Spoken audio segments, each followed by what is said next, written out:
الحمد لله نحمده ونستعينه ونستغفره ونؤمن به ونتوكل عليه ونعوذ بالله من شرور أنفسنا ومن سيئات أعمالنا من يهده الله فلا مضل له ومن يضلله فلا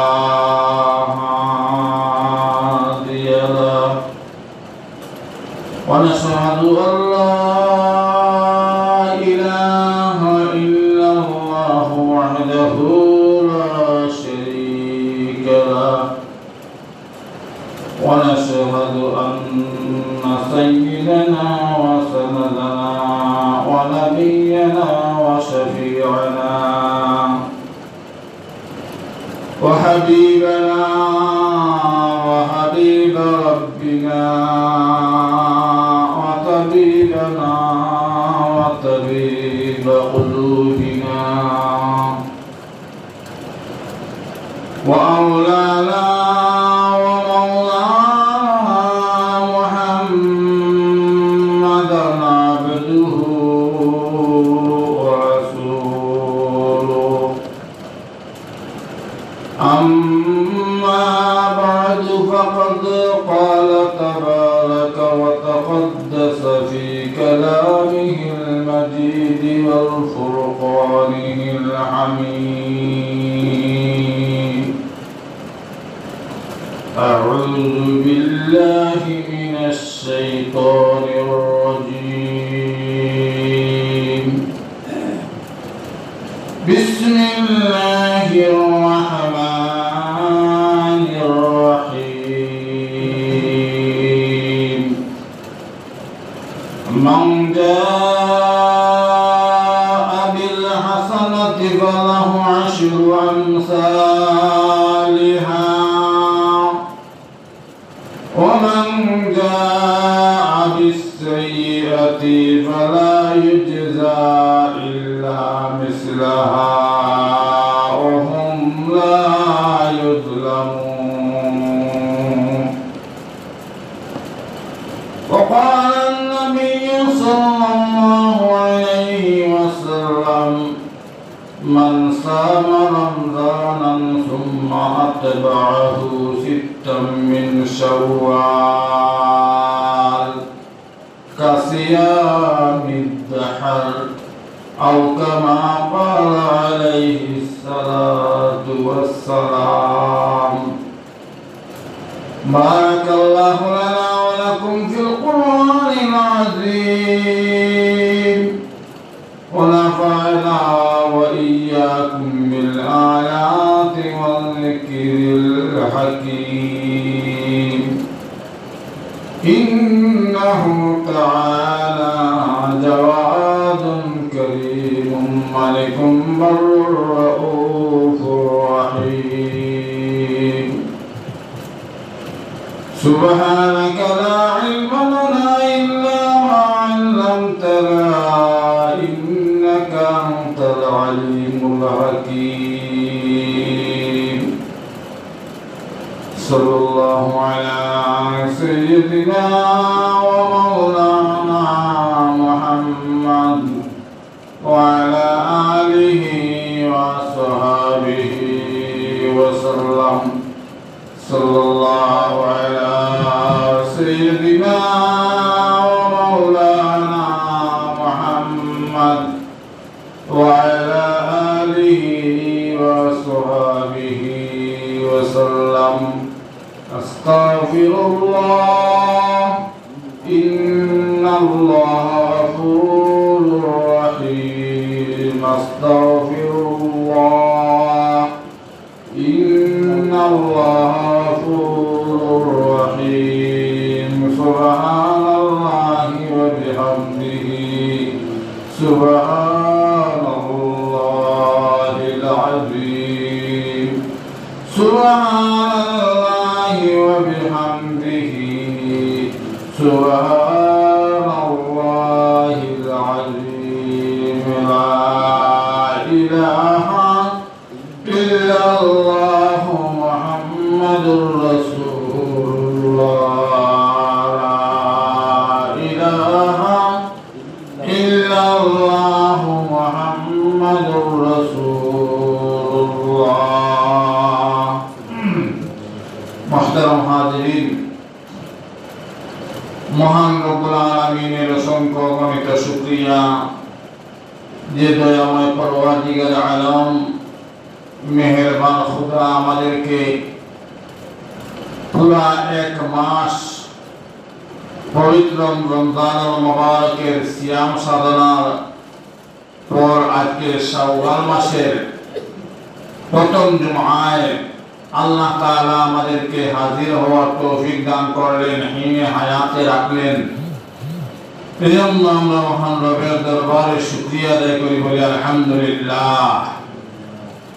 মুসলিম উম্মার মুক্তির মাস, নাজাতের মাস, জাহান্নাম থেকে মুক্তি পাওয়ার মাস, জান্নাত অর্জনের মাস, রহমত বরকত আর মাগফিরাতের মাস মাহে রমজানুল মুবারক আমাদের কাছ থেকে চলে গেছে। আমরা হায়াতে জিন্দেগিতে আরেকটা রমজান পাবো কিনা সেটা জানি না। আমরা আল্লাহর কাছে কামনা করব, হে আল্লাহ আমাদেরকে যেন আগামী রমজান পর্যন্ত হায়াত দান করেন, নেক হায়াত দান করেন। আমরা যেন আরে রমজান পাই, আমরা যেন শবে কদর পাই, আমরা যেন রহমত মাগফিরাত আর জাহান্নাম থেকে নাজাতের এই মাস আরো পাই।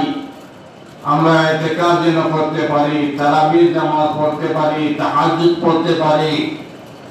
আমাদেরকে সেই সুযোগ দিনের বেলায় রোজা রাখতে পারি, রাতের বেলায় কিয়ামুল লাইল তথা তারাবি এবং তাহাজ্জুদ পড়তে পারি, জিকির আজকার করতে পারি, তিলাওয়াত করতে পারি। সেই তৌফিক যেন আল্লাহ তাআলা আমাদেরকে আরো দান করেন, বলেন আমিন। আসলে আমাদের কাছ থেকে সবচেয়ে দুনিয়ার আখিরাতের দামি, আল্লাহর নিকট সবচেয়ে মূল্যবান যে মাস পবিত্র রমজানুল মুবারক, এই রমজানুল মুবারক বিদায় হয়ে গেল। এর থেকে আমাদের কি উদ্দেশ্য, লক্ষ্য, বিধেয়, আমাদের ভিশন কি, মিশন কি? এর থেকে এই রমজানের থেকে আমাদের কি শিক্ষা নেওয়া উচিত? এই রমজানের লক্ষ্য, উদ্দেশ্য বাস্তবায়ন আমরা কতটুকু করতে পারবো না পারবো, এগুলো নিয়ে গবেষণা, আলোচনা, ফিকির মন্দ অর্থাৎ চিন্তা করার দরকার।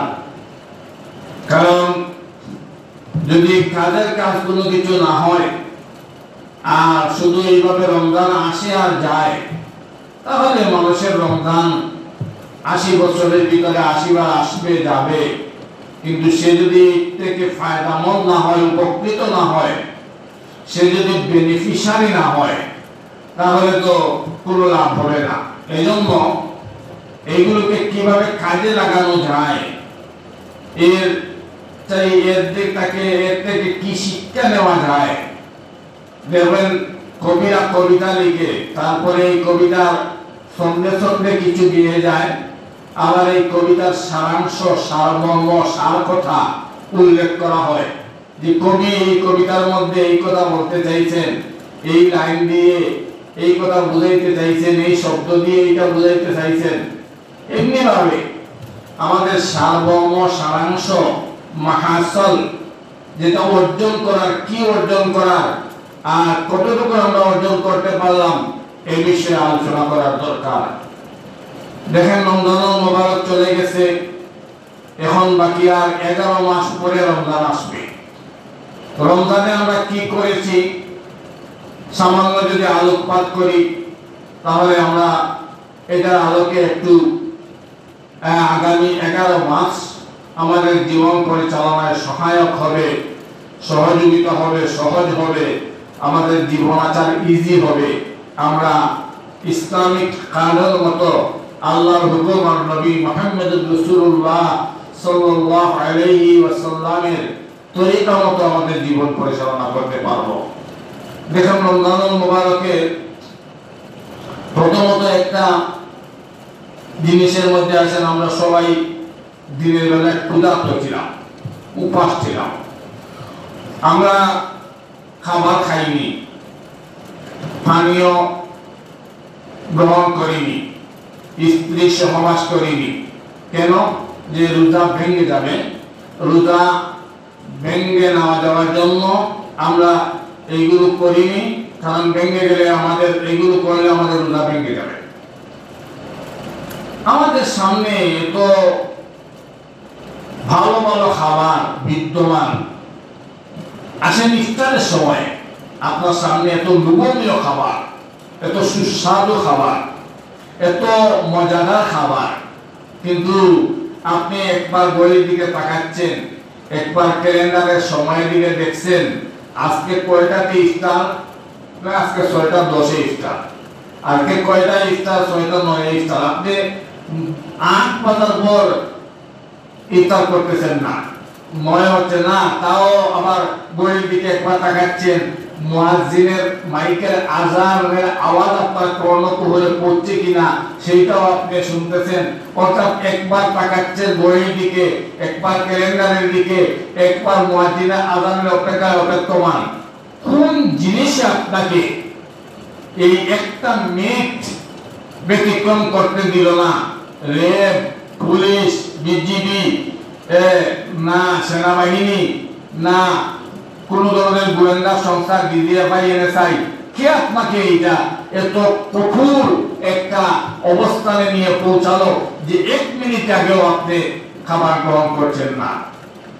সরকারের কোনো আইন, কোন গোয়েন্দা সংস্থার আইন, কোন বাহিনীর আইন না, তাহলে কিসে? শুধুমাত্র এক জিনিসে, ইত্তাকুল্লাহ, আল্লাহর ভয়ে। সুবহানাল্লাহ। কার ভয়ে? আল্লাহর ভয়ে।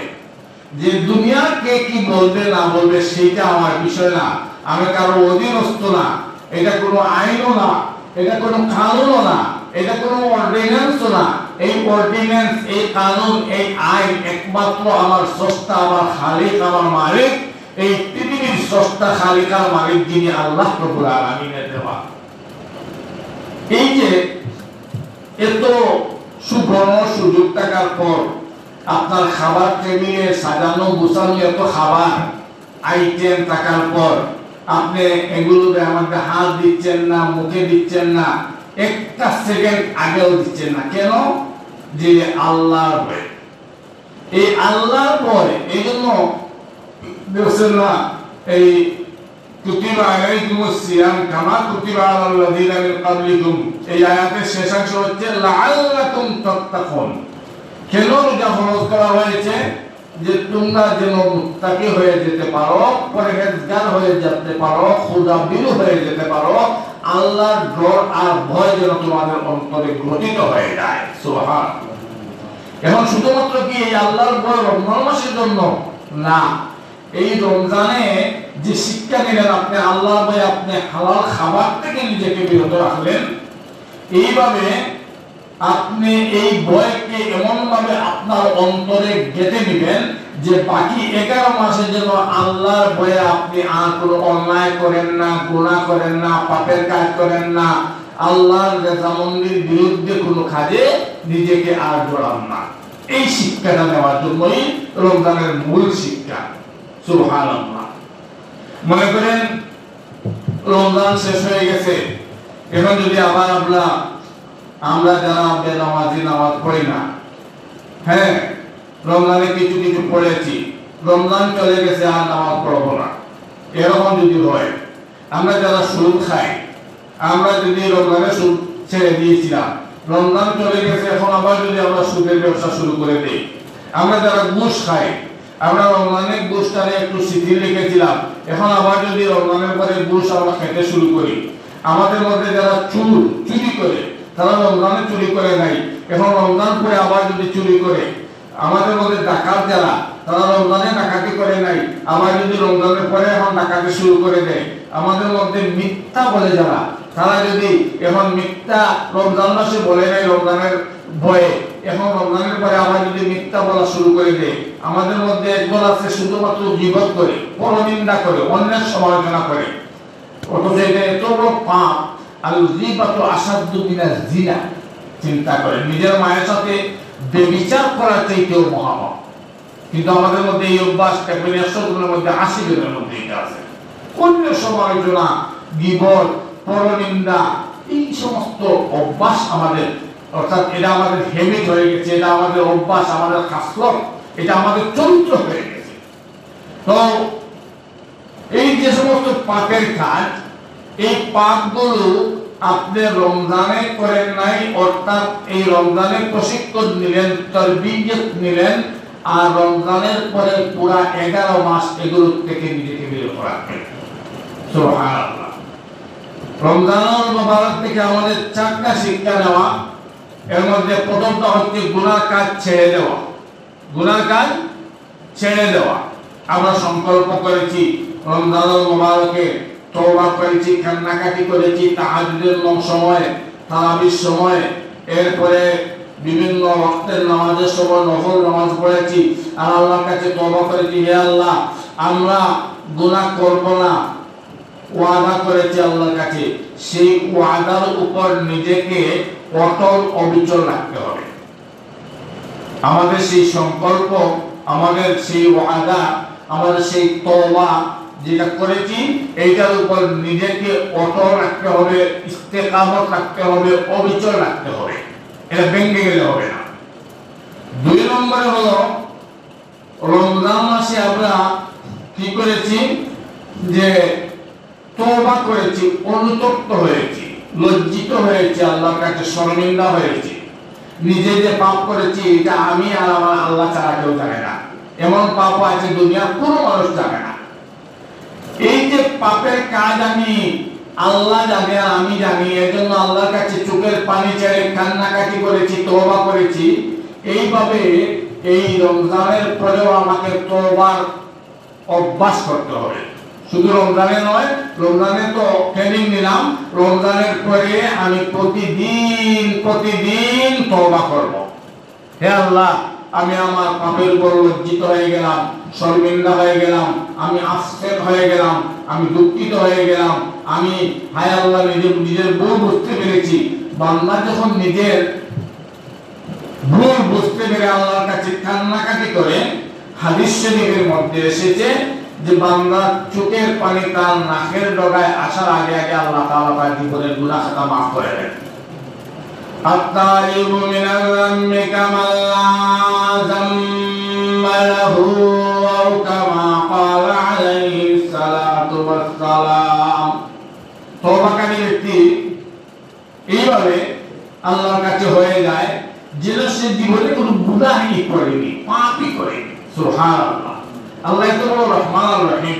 যাই হোক, এজন্য রমজানের এই শিক্ষা থেকে আমাদেরকে বাকি 11 মাস আমাদের নিজেদের ইস্তেকামত থাকতে হবে, তওবার উপর অটল থাকতে হবে, গুনার কাজ পরিহার করতে হবে, ইস্তিগফার, আস্তাগফিরুল্লাহ এগুলো বেশি করে পড়তে হবে, নেকির কাজ যেইভাবে রমজানে করেছি এইভাবে বাড়াতে হবে। আমার যেন এখন থেকে এই অভ্যাস হয়ে যায় যে আমি রমজানের তাহাজ্জুদ পড়েছি 8 রাকাত, সেহরির সময় উঠেছি 8 রাকাত তাহাজ্জুদ পড়েছি। যদিও এটা নফল, কিন্তু এই নফল এটা এত গুরুত্বপূর্ণ একটা নফল। এই সময় পৃথিবীর সকল প্রাণী ঘুমে থাকে। নফল এই যে তাহাজ্জুদের নফল এটা পড়তে হয় এমন এক সময় যেই সময় পৃথিবীর সকল জীব জন্তু মানুষ পশু সবাই ঘুমে থাকে। এই সময় যদি আপনি এখন রমজান ব্যতীত প্রত্যেকদিন কমপক্ষে 4 রাকাত বা 2 রাকাত নামাজি পড়ার চেষ্টা করেন, তাহলে আমার আল্লাহ তাআলা বলবেন আমার বান্দা আমার প্রতি কতটুকু অগ্রসর হলো, যে দেখো রমজান চলে গেছে কিন্তু আমার বান্দা এখনো আমার স্মরণে সে এই এত আরামের ঘুমকে হারাম করে উঠে 2 রাকাত তাহাজ্জুদ পড়তেছে। যাও হে রহমতের ফেরেশতা, তোমাদেরকে সাক্ষী রাখলাম আমার বান্দা আর আমার বান্দিকে আমি আল্লাহ রাব্বুল আলামিন মাফ করে দিলাম। সুবহানাল্লাহ। এই সময় আর হইতে পারে নুজুলের রহমতের সময়, ফজরের আগে এই যে আমাদের সেহরির শেষ টাইম যেটা, এর আগ পর্যন্ত তাহাজ্জুদ পড়া যায়, সেটি শেষ সময় পর্যন্ত তাহাজ্জুদ পড়া যায়। এই যে সময়টাকে বলেন নুজুলের রহমত, মানে রহমত অবতীর্ণ হওয়ার সময়। আল্লাহ তাআলার পক্ষ থেকে রহমত নাযিল হয়। আল্লাহ তাআলা একেবারে দুনিয়ার আসমানে চলে আসেন, আর এসে এসে বলেন, আল্লাহ হে আমার গুনাহগার বান্দা আছো, তুমি তোমার জীবনের গুনাহ মাফ করাইতে যাও। কে আছো তোমাদের মধ্যে বুভুক্ষ, আসো তোমার ক্ষুধা আমি নিবারণ করব। তোমাদের মধ্যে কে আছো অভাবী, আসো আমার কাছে, আমি তোমার অভাব দূর করে দিব। তোমাদের মধ্যে কে আছো ঋণগ্রস্ত, আসো আমার কাছে, আমি তোমার ঋণের পরিশোধের ব্যবস্থা করে দিব। সুবহানাল্লাহ। এখন যদি যেই সময় চাওয়া, এই সময় যদি আপনি না চান, যেই টাইমে আপনি অর্জন করা, এই সময়ে যদি আপনি নিজেকে ঘুমে ফেলে রাখেন, তাহলে তা পাবেন না। এটা হলো নফল ইবাদতের বেলায়, ফরজ ওয়াজিব তো অন্য কথা। যাই হোক, আমি আজকে যে আয়াত তেলাওয়াত করেছি এবং হাদিস তেলাওয়াত করেছি তার আলোকে কিছু কথা বলি, যেহেতু সময় একেবারে স্বল্প।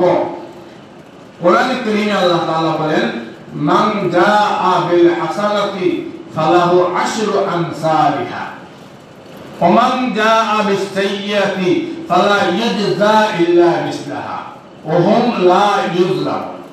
এই আয়াতের অর্থ হচ্ছে, তোমাদের মধ্যে কেউ যদি পুণ্যের কাজ করে, তোমাদের মধ্যে কেউ যদি নেকির কাজ করে, তোমাদের মধ্যে কেউ যদি সওয়াবের কোনো কাজ করে, ভালো কোনো কাজ করে, হাসানা, হাসানা মানে ভালো, খুব ভালো। দেখছেন আমরা দোয়া করি না, রব্বানা আতিনা ফিদ দুনিয়া হাসানা ওয়া ফিল আখিরাতি হাসানা, এই দোয়া করি আমরা।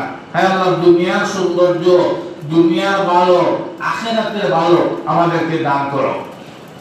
তো আল্লাহ তাআলা বলেন, তোমাদের মধ্যে কেউ যদি নেকির কাজ করে, হাসানা কাজ করে, ভালো কাজ করে, উত্তম কাজ করে, সওয়াবের কাজ করে, মান জাআ বিল হাসানাতি ফালাহু আশরু আমসালিহা, আমি তাকে একের বদলা 10 দেই। সুবহানাল্লাহ। একটা নেকি করলেন, আল্লাহ তাআলা এই নেকির বদলা আপনাকে 10টা দান করবেন।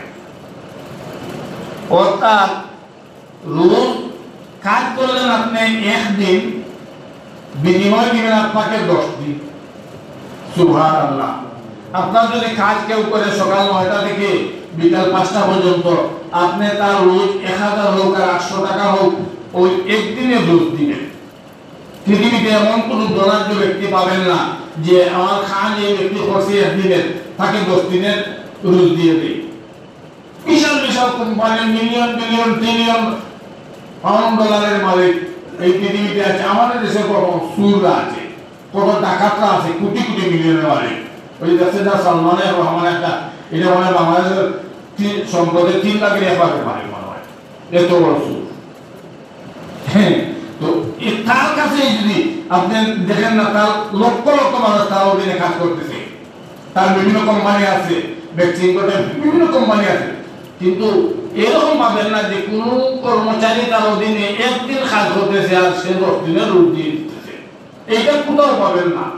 আমেরিকার প্রেসিডেন্ট ডোনাল্ড ট্রাম্প, বুশ, গর্বাচ যেগুলো আছিল, এদের এরকম চরিত্র পাবেন না। কিন্তু এটা বুঝাইতে চাইতেছি এই কথা যে মহান আল্লাহ কত বড় দয়াশীল, কত বড় দয়াময়।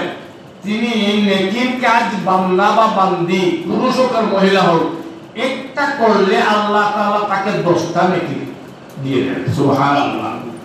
চিন্তা করে, একটা নেকি করলেন আল্লাহ তাআলা 10টা দিবেন। এর চাইতে দয়াময় রব আর মাবুদ কে হতে পারে, যার কাছে আপনি বিনিময় পাবেন মাত্র নিয়ম হলো 1 দিনের, কিন্তু তিনি আপনাকে 10 দিনের বিনিময় দিচ্ছেন। যার কাছে বিনিময় পাবেন আপনি একটা, কিন্তু তার কাছে আপনি বিনিময় পাচ্ছেন 10টা। যার কাছে বিনিময় পাবেন মাত্র 1 ঘন্টা, সেই জায়গায় আপনি পাচ্ছেন 10 ঘন্টা। সুবহানাল্লাহ। এই যে মান জাআ বিল হাসানাতি ফালাহু আশরু আমসালিহা, আশরুন মানে 10। আচ্ছা, এখানে মুফাসসিরিনে কেরাম কোরআনের ব্যাখ্যা যারা লিখেছেন, যাদেরকে মুফাসসির বলা হয়, সেই মুফাসসিরিনে কেরাম বলেছেন, দেখেন এই আয়াতের ব্যাখ্যা হচ্ছে, বান্দা যখন কোন নেকির কাজের নিয়ত করে, ভালো কাজের নিয়ত করে, যে কোনো কাজ করতে হলে মানুষের প্রথমে একটা নিয়ত করে, সংকল্প করে। এখন আমি নিয়ত করলাম নামাজের পরে আমি আম্বরখানা যাব, অমুক জায়গায় গিয়ে খাবো, এটা একটা প্রথমে মনে মনে একটা আপনার কল্পনা করতে হয়, বা একটা নিয়ত করতে হয়, সংকল্প করতে হয়, ইচ্ছা পোষণ করতে হয়।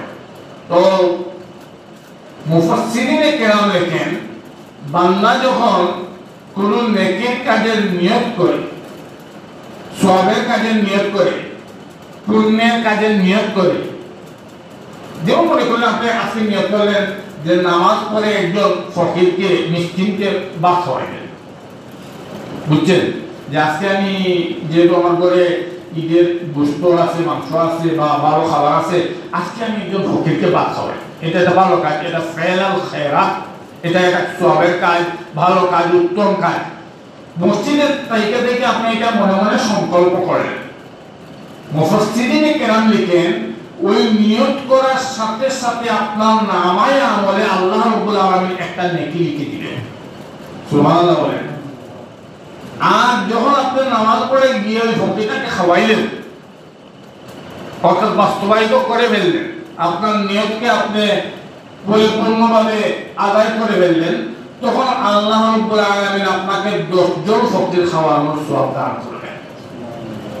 চিন্তা করেন, আপনি নিয়ত করবেন আজকে আমি জুমায় গিয়ে 2 রাকাত নফল নামাজ পড়ব। জুমার ফরজের পরে তো বাদা জুমা 4 রাকাত আছে সুন্নত, এটা তো আদায় করব, আরো 2 রাকাত নফল পড়ব। আমার মনে করেন সালাতুল হাজতি পালা, আমার বিভিন্ন ধরনের প্রয়োজন আছে, এগুলো চাইয়া আল্লাহর কাছে 2 রাকাত সালাতুল হাজত পড়ব। আপনি নিয়ত করে মসজিদে আসলেন, আসার পরে আপনি 2 রাকাত নফল নামাজ পড়ার যে সওয়াব নিয়ত করছেন, এজন্য আপনি পেয়ে গেছেন। যখন পড়লেন, আদায় করলেন, তখন আপনি 10 রাকাত নফল নামাজের সওয়াব পেয়ে যাবেন। এটা হলো মুফাসসিরিনে কেরামের বর্ণনা, যে মান জাআ বিল হাসানাতি ফালাহু আশরু আমসালিহা। এই আয়াতের শেষাংশে, অর্থাৎ দ্বিতীয় অংশে বলা হয়েছে, ওমান জাআ বিস সাইয়্যাতি ফালা ইউজজা মিসলাহা ইল্লা মিসলাহা ওয়া হুম লা ইউজলামুন। দ্বিতীয় অংশে বলা হচ্ছে, কেউ যদি পাপের কোনো কাজের নিয়ত করে, বা আয়াতের সরল সহজ অর্থ হচ্ছে, কেউ যদি পাপ কাজ করে, তাহলে তার এই পাপের বিনিময়ে একটাই দেওয়া হবে। সুবহানাল্লাহ বলেন। সওয়াবের নিয়তে কোনো কাজ করলে, নেকি পাওয়ার উদ্দেশ্যে কোনো কাজ করলে, পুণ্যের আশায় কোনো কাজ করলে, মান জাআ বিল হাসানাতি ফালাহু আশরু আমসালিহা, একটার বিনিময়ে আল্লাহ তাআলা কয়টা দেন? 10টা দেন। কয়টা দেন? 10টা দেন। আর গুনাহ যদি করে, তাহলে একটার বিনিময়ে কয়টা দেন? একটাই দেন। সুবহানাল্লাহ। চিন্তা করেন, যুক্তি কি ছিল? যুক্তি হলো, যদি সওয়াবের কাজে একটার বদলা 10টা দেন, গুনাহের কাজে একটার বদলা আল্লাহ 10টা দেন। অথচ আয়াতের শেষে বলা হচ্ছে ওহুম লা ইউজলামুন, আল্লাহ তাআলা এটা জুলুম করেননি, অত্যাচার করেননি, এটা আমাদের উপর অবিচার করেননি। মানে আল্লাহ রাব্বুল আলামিন এত বড় রহমান আর রহিম, এত বড় দয়াশীল, যে বান্দা যখন নেকির কোনো কাজ করে, নেকির কোনো কাজ যখন সে করতে যায়, আল্লাহ তাবারাকা ওয়া তাআলা তার এই বান্দাকে একটা নেকির বিনিময়ে 10টা নেকি দান করেন। সুবহানাল্লাহ। আর যখন গুনাহের কাজ করে, তখন তার একটার বিনিময়ে একটাই দেন। মনে করেন ওই যে নেকির কাজটা নিয়ত করার সাথে সাথে একটা লেখা হয়ে গেছে। এখন আপনি নিয়ত করলেন আজকে জুমার পরে আমি মালিচড়া গিয়ে মদের ফাটকায় গিয়া মদ খাইব। আছে না অনেক নামাজি মানুষ শুধু মদ খায় না, মদ খায়। এখন সে নিয়ত করলো আজকে এই ঈদের মধ্যে বেশি করে মাংস খাইছি, গোশত খাইছি, এখন আমি মদ খাওয়ার যাবো আজকে। এই ধরনের নিয়ত করার পরে ফেরেশতারা জিজ্ঞেস করেন, হে আল্লাহ কি করবো, লিখে ফেলবো? আল্লাহ তাআলা বলেন, স্টপ, থামো, তোমরা লিখবে না, কেন? আমার বান্দা যখন সেই জায়গায় যাবে মদ খাবে তখন তোমরা লিখবে। বলেন সুবহানাল্লাহ। অর্থাৎ শুধু নিয়ত করলেই গুনাহের কাজের লেখা হয় না, সবের কাজের নিয়ত করলেই লেখা হয়ে যায় একটা, আদায় করলে একটা 10টা। আর গুনাহের কাজ নিয়ত করলেই লেখা হয় না, যখন সে গিয়ে মদ খাবে বা জিনা ব্যভিচার করবে তখন তার কাজ করার পরে লেখা হবে, তাও লেখা হবে কয়টা? একটা গুনাহ করছে একটা লেখা হবে। সুবহানাল্লাহ। দেখেন আল্লাহ তাআলা কত বড় মেহেরবান। এইজন্য সেই রব্বুল আলামিনের দয়া নিয়ে আর মেহেরবানি নিয়ে আর অনুকম্পার অনুগ্রহ নিয়ে যদি আলোচনা করা যায়, দিনের পর দিন রাতের পর রাত আমাদের সেই আল্লাহর দয়ার মেহেরবানি নিয়ে আলোচনা করা যাবে, কিন্তু এগুলো বর্ণনা করে শেষ করা যাবে না। যাই হোক, এই আমরা কোরআনে কারীমের সূরা আনআমের 161 নম্বর আয়াত, এই আয়াত থেকে আমরা এটা পেলাম যে আল্লাহ তাবারাকা ওয়া তাআলা বলেছেন, বান্দা বা বান্দী যখন নেক কাজের করবে, আমার বান্দা বা বান্দীকে একটা নেক কাজের বিনিময়ে আমি আল্লাহ তাআলা 10টা নেকি দান করব। সুবহানাল্লাহ। আর 2 নম্বরে যদি আমার বান্দা বান্দী গুনাহের কাজ করে, তাহলে আমি তাকে একটা গুনার বিনিময়ে একটাই পাপ লিখব, আর এর চাইতে বেশি লিখব না। ওহুম লা ইউযলামুন, আমি তার উপর কোনো অত্যাচার বা অবিচার করি না, করব না ইনশাআল্লাহ। যাই হোক, আমাদের এই রমজানুল মুবারকের পরে আজকে শাওয়ালুল মুকাররম, এই শাওয়াল মাস শুরু হয়েছে। এই শাওয়াল মাসের ফজিলত, এই শাওয়াল মাসের 6টা রোজা নিয়ে সামান্য আলোচনা করি ইনশাআল্লাহ। আমরা চেষ্টা করব যে এই শাওয়াল মাসে রমজানের পর যেহেতু শাওয়াল এসেছে, আমাদের ধারাবাহিকভাবে এই শাওয়াল মাসের ফজিলত এবং বারাকাত কিভাবে আমরা অর্জন করতে পারি। আকায়ে নামদার তাজদারে মদিনা বিশ্ব নবী মুহাম্মদুর রাসূলুল্লাহ সাল্লাল্লাহু আলাইহি ওয়াসাল্লামের হাদিস, তিনি বলেন, মান সামা রমজানান সুম্মা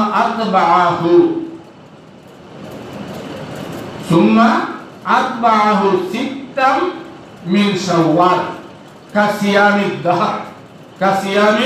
দাহর।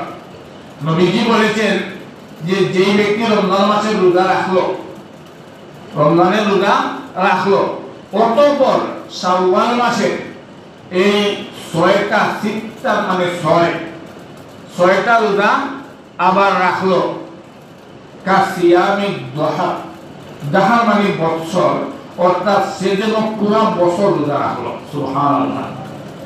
এই শাওয়াল মাসের 6টা রোজা সম্পর্কে আল্লাহ নবী বলেছেন যে এই মাসে 6টা রোজা রাখলে পরিপূর্ণ 1 বছরের রোজা রাখার সওয়াব আল্লাহ তাআলা দান করবেন। সুবহানাল্লাহ। আমাদের সকলের উচিত, আমরা যারা মুসলমান মুমিন, যদিও এগুলো নফল কিন্তু এগুলোর ফজিলত অনেক বেশি, যে এই শাওয়াল মাসে যেন আমরা 6টা রোজা রাখার চেষ্টা করি। 6টা রোজা আপনি একসাথে রাখতে পারেন, আবার পুরো মাসের ভিতরে একটা রাখলেন, 2টা 3 দিন বাদে 4 দিন পরে আরেকটা রাখলেন, এইভাবেও পুরো মাসে 6টা রাখতে পারেন। আর মহিলাদের বেলায় এখানে মুহাক্কিক উলামা এবং মুফতিয়ানে কেরামের অভিমত হলো, অনেকে বলে থাকেন যে এই শাওয়াল মাসে রমজান মাসে যেমন মহিলাদের বিশেষ রোগ আছে, তারা রমজানে 5টা 10টা রোজা কজা হয়ে গেছে, এগুলো ছেড়ে গেছে, এখন এগুলো রাখবে কিভাবে? তো অনেকে বলে থাকেন যে শাওয়াল মাসের রোজা 6টার সাথে মানে 6টা নফল রাখার সময় যদি নিয়ত করে ফেলে তাহলে ওইটা আদায় হয়ে যাবে। প্রকৃত মাসআলা হলো না, শাওয়াল মাসে আপনি কজা আলাদা করবেন আর এই 6টা নফল আলাদা রাখবেন। এতে করে আপনি ইচ্ছা, আপনি মনে করেন যদি আপনার আমার এই রমজান শাওয়ালের রোজা 6টা রাখার দরকার নেই, সেটা কজা, সেটা রাখতে পারেন। আবার যদি মনে করেন না আমার আগে এই শাওয়াল মাস যেহেতু শেষ হয়ে যাবে, সুতরাং এই মাসের ভিতরে আমার এগুলো আগে রাখে নেই আর কজাটা পরে আদায় করবো, তাও অসুবিধা নেই। কারণ হলো কজা এটার কোনো সীমা নেই, যেটা রমজানের প্রধান রোজা শাওয়ালেই রাখতে হবে এরকম কোনো বিধিবিধান ফিকহের কিতাব বা মাসআলার কিতাব সমূহে নাই যে এটা শাওয়াল মাসেই রাখতে হবে কজা না, এটা শাওয়ালের পরেও রাখতে পারে, এটার কোনো নির্ধারিত সময় নির্ধারণ করা নেই। এই জন্য শাওয়াল মাসের এই রোজা আমরা যদি রাখি আল্লাহ তাবারাকা ওয়া তাআলা এবং আমাদের মামুন যারা আছে ঘরে আছে মেয়েরা আছে তাদেরকেও আমরা রাখার অভ্যাস করাই, তাহলে আল্লাহ তাবারাকা ওয়া তাআলা আমাদেরকে এক বছরের রোজা রাখার সওয়াব দান করবেন। সুবহানাল্লাহ। এখন এক বছরের রোজার সওয়াব কিভাবে দান করবেন একটু আমরা ক্যালকুলেশন করি। যেহেতু এক বছর হলো 12 মাসে, 12 মাসে অর্থাৎ 365 দিন, 365 দিনে চন্দ্র মাসের হিসাব অনুযায়ী 360 দিনে এক বছর, আর ইংরেজি মাসের হিসাব অনুযায়ী 365 দিনে এক বছর। এখন আসলে আমরা যেহেতু আমরা ইংলিশ তারিখ সব কিছু আমাদের ইংলিশ চলে না, আমরা একটু হিসাব করে নেই, তাহলে আমাদের 10 যদি হয় একটা রোজায়, তাহলে একটা রোজায় যদি 10 দিনের রোজা রাখার সমান হয়, তাহলে রমজানের মনে করেন 30টা, এই 30টায় 3 দশে কত বলেন না, 3 দশে 300, আর 6 রোজা যেটা এই 6 শাওয়াল মাসের এই 6টা 6 দশে 60, এই হলো কয় দিন 360 দিন। তাহলে এই সারা বছর হইলো কিভাবে বুঝলাম, আমরা একটা রোজার বিনিময়ে 10টা সব পাইলাম, 360 দিন হলো, 365 দিন তো বছর। তো সারা বছর এই হাদিসের সাথে মেল কিভাবে খাবো বা এই হাদিসের সাথে আমরা কিভাবে সামঞ্জস্যতা দেখাইব, দেখেন যে সারা বছরের মধ্যে 5 দিন রোজা রাখা হারাম। কোন 5 দিন? 2 ঈদ এবং আইয়ামে তাশরিকের 3 দিন রোজা রাখা হারাম। তাহলে 5 দিন 365 থেকে 5 মাইনাস করেন, কয় দিন হলো 60। 365 দিন থেকে 5 বিয়োগ করলে বা মাইনাস করলে 360 দিন হলো। অতএব এই 360 দিনের সওয়াব আল্লাহ তাবারাকা ওয়া তাআলা একেবারে ক্যালকুলেশন করে হিসাব করে হাদিসের সাথে মিলে গেল যে নবী করিম সাল্লাল্লাহু আলাইহি ওয়াসাল্লাম বলেছেন মান সামা রমজান সুম্মা আতবাআহু সিত্তান মিন শাওয়াল, যে রমজানের রোজা রাখলো আর শাওয়াল মাসের 6 দিন আর রোজা রাখলো কা সিয়ামিদ দাহর, আল্লাহ তাআলা তাকে পুরো বছরের সওয়াব দান করবেন। সুবহানাল্লাহ। এইজন্য আমরা চেষ্টা করি যে রমজানের যে সমস্ত ইবাদত বندگی করেছি এইগুলোকে কন্টিনিউ করা, জারি রাখা। কন্টিনিউ করা মানে যেমন মনে করেন রমজানে দেখেন কত লম্বা নামাজ পড়েছি, তারাবির নামাজ 20 রাকাত, আর এশার নামাজ আপনার ফরজ 4 রাকাত, বিতির 3 রাকাত, 7 রাকাত, সুন্নত 2 রাকাত, 9 রাকাত, 9 রাকাত সুন্নতে ওই মক্কাটা বাদ দিলাম, 9 রাকাত আর 20 রাকাত, 29 রাকাত নামাজ এশার ওয়াক্তে পড়েছি। চিন্তা করছেন, এখন 29 রাকাত নামাজে আপনার এক রাকাতে 2টা সিজদা করে হলে 29 রাকাতে কতটা সিজদা হয়েছে? 66।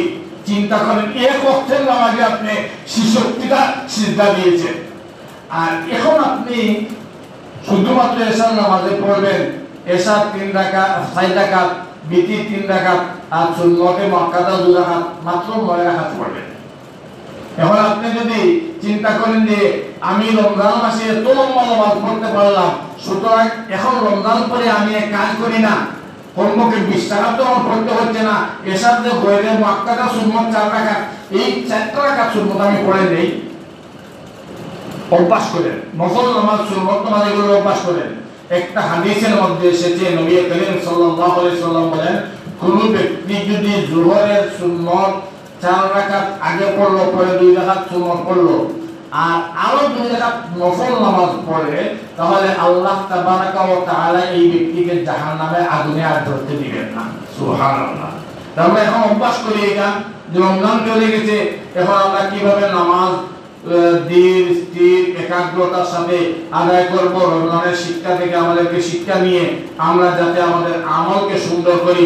আল্লাহ তাবারাকা ওয়া তাআলা যেন এই রমজানের শিক্ষা থেকে উপকৃত হয়ে বাকি 11 মাস এমনকি বাকি হিনে হায়াতের সারা জিন্দেগি আমাদেরকে আল্লাহ তাআলা যেন সেই নবীর হুকুম আর আল্লাহর হুকুম আর নবীর তরিকা অনুযায়ী জীবন পরিচালনা করার তৌফিক দান করেন, বলেন আমিন। আল্লাহ তাবারাকা ওয়া তাআলা যেন আমাদেরকে এই শাওয়ালের এই 6টা রোজা রাখার তৌফিক দান করেন। আল্লাহ তাবারাকা ওয়া তাআলা যেন এই যে সময় আমরা ঈদের আনন্দ উপভোগ করতেছি এই সময় আমাদের ফিলিস্তিনের সেই মজলুম মুসলমান ভাইদেরকে যেন হেফাজত করেন। তাদের জন্য দোয়া করি। তাদের তো ঈদ নাই, তাদের তো আনন্দ নেই, তাদের তো রোজা নেই, তাদের তো কোনো কিছু নেই। তাদেরকে তো এই ইহুদিরা গুলিবর্ষণ করে 24 ঘন্টায় 8,800-900 মানুষ মারতেছে। আল্লাহ তাআলা যেন ইহুদিদেরকে ধ্বংস করে দেন আর মুসলমানদেরকে হেফাজত করেন। আমিন। ওয়া আখিরু দাওয়ানা আলহামদুলিল্লাহি রাব্বিল আলামিন।